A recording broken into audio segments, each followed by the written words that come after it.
Tenants are upset because landlords are immediately filing for eviction after they get paid their rental assistance. I'm Tony, and this is Real Estate Investing and Landlord News.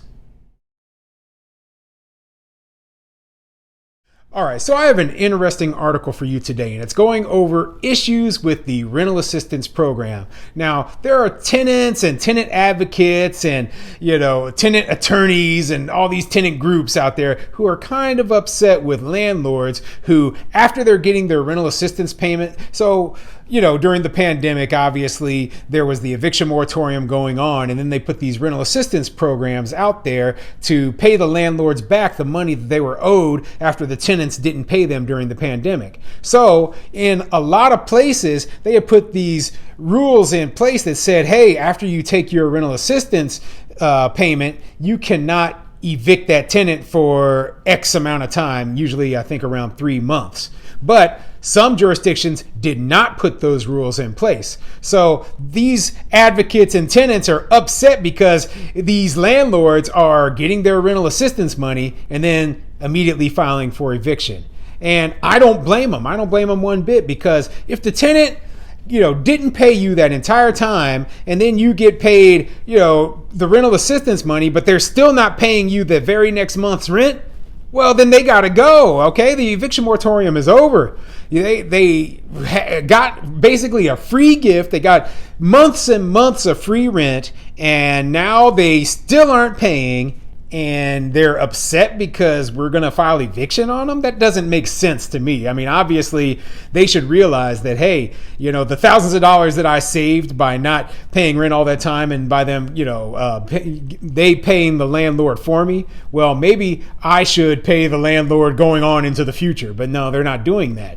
And that's why they're getting evicted. So, ridiculous situation, in my opinion. It seems like it's common sense that a landlord would file eviction as soon as possible on a tenant who owes them money or who isn't paying rent, regardless of if they've received rental assistance or not. But before I get into the article, go ahead, hit the like and subscribe button, maybe leave a comment down below, and let me know what your opinion is of this situation. Do you think it's wrong that landlords are filing eviction immediately, after getting paid rental assistance? I mean, do you think it's really an issue? You think that this is a problem, that we're causing an issue, that we're evil landlords? Of course, I don't. And I think that it's common sense what the landlords are doing, but these tenant advocates, they're living in fantasy world, in my opinion, where they believe that, hey, the landlords are obligated to keep these people in there, even though they could still be owed thousands of dollars, and the tenant isn't paying anything going forward. Okay? So this article is coming from westportnews.com, and it says, landlords finding ways to evict after getting rental aid. Yeah, I'm sure that it has some nice hard luck stories from some tenants who haven't paid in a long time, but let's get into it. A day before she was due to be evicted in November from her Atlanta home, Chanel King heard that she had been awarded about $15,000 in rental assistance. She could breathe again. But then, the 43-year-old hairdresser got a letter last month from her landlord saying the company was canceling her lease in March.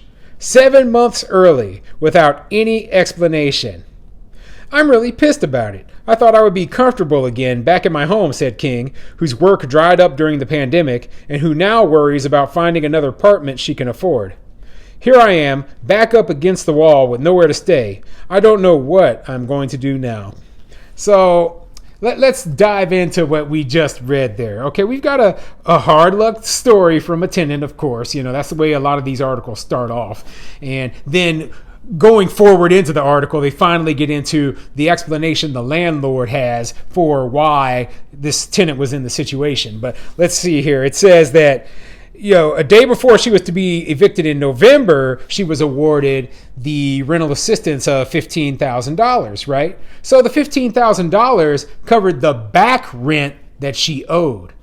It's February right now. So, I mean, without them saying anything, I'm just going to have to assume that she didn't pay rent in December, in January or February, right? She's 3 months behind already, and all that rental assistance did was paid the money that she owed from before, from the pandemic and eviction moratorium before. Okay, so why would she think that the landlord would keep her in there if she's not paying anything? She says that she lost her job. She says that she's a hairdresser, right? And she lost her job during the pandemic, which it's understandable. I remember they had closed down barber shops and everything for a while. They said, oh no, we can't have people doing each other's hair because that might spread the virus. Well, if that's the case, 100% understandable. But I don't think that there has been zero hairdresser jobs. We're talking. She said she was from Atlanta, so in Georgia, I really doubt that all the hairdresser jobs have been gone for the last 2 years. Okay. Now, I could be wrong, but I'm betting that she could work if she wanted to, and she could be working to pay her rent or, at least stay current on her rent. But she's not doing that, and that's where the issue comes up. So let's keep going. Although the $46.5 billion emergency rental assistance program has paid out tens of billions of dollars to help avert an eviction crisis, some tenants, like King, who received help, are finding themselves threatened with eviction again, sometimes days after getting federal help. Many are finding it nearly impossible to find another place to live. It is a Band-Aid. It was never envisioned as anything more than a Band-Aid, Aaron Willoughby, director of the Clayton Housing Legal Resource Center, Atlanta, said of the program. It's not solving the underlying problem, which is a lack of affordable housing. People are on the hooks for rents they cannot afford to pay, she said. Simply finding something cheaper is not an option because there is not anything cheaper. People have to be housed somewhere. And I agree with some of what this Aaron Willoughby said, right? It is a Band-Aid, okay? It's not fixing the actual problem. The actual problem isn't that, that these landlords are evicting these people, okay? The actual problem isn't even just affordable housing. The actual problem is personal responsibility.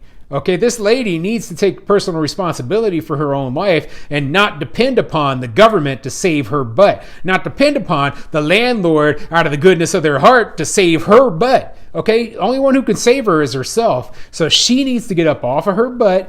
And if that means she has to go and find somewhere, 20 miles away that is a lot more affordable, then that's what she has to do. Okay, if she has to move into a trailer park just so she can afford the rent, so be it. But she's not entitled to have this nice place here in the middle of Atlanta, right where she wants to live for the amount that she's willing to pay. Okay, which appears to be zero since she's not working and, she expects rental assistance to cover her rent. But, the real issue is that a lot of people aren't taking responsibility for their actions and aren't actually handling their own business and are dependent upon the government or charity or whatever to take care of them for them, The National Housing Law Project, in a survey last fall of nearly 120 legal aid attorneys and civil rights advocates, found that 86% of respondents reported cases in which landlords either refused to take assistance or accepted the money and still moved to evict tenants. The survey also found a significant increase in cases of landlords lying in court to evict tenants and illegally locking them out. Well, I don't believe this BS survey, okay? I want to see if landlords are illegally illegally locking tenants out and all that. I want to see the proof, the evidence of it, not a survey that asks a tenant if a landlord did that. Because simply put, a landlord could have 100% legal eviction, legal removal of this tenant, and the tenant still, well, it was illegal, but the judge said it was legal. No, it wasn't illegal. I don't agree with the judge. So it's really up to what the tenant says versus what the landlord says when they're talking about this ridiculous survey. Now, I do agree that there are a lot of cases out there where landlords are going to still move to evict even after receiving rental assistance, and they have good reason if the tenant is still not paying rent. That's something they need to understand. If the tenant is still not paying, there's no reason for the landlord to defer eviction. Okay? They have to move on. They have to get the tenant out of their property, and they have to get another paying tenant back into it, because we're running a business and that's the way we operate. Why do they have such a difficulty in understanding that issue? But let me roll down a little bit in this article, and maybe they'll have a little bit. Okay. So it says, it's incumbent on the judges to make sure we are paying close attention to our eviction cases and making sure that the landlord is not having their cake and eating it too, she said. By the same token, we are not forcing landlords to take the money. There are some unfortunate circumstances where the tenant has to be evicted. In the case of King, she believes her landlord was retaliating for her earlier complaints about mold and water leaks, and the company King was dealing with, NDI Maxim, which manages property for owners, said it was not at liberty to share details of tenants' status nor their payment records. Okay, so yeah, the landlord's not going to say anything about that specific issue. That's a private issue between the landlord and the tenant, right? But the tenants are the ones who were interviewed in the article, and so they're the only ones who are going to get their story out. And that's usually the way these articles work. And I don't blame landlords for not wanting to talk to newspapers, because they skew what we say to make us look as bad as possible, put us in a bad light. And that's a good reason why a lot of landlords just don't want to talk to them. So yeah, they're upset landlords aren't stopping the eviction process, but it makes total sense, and I stand behind the landlords and what they're doing. Do the best thing for you and your business.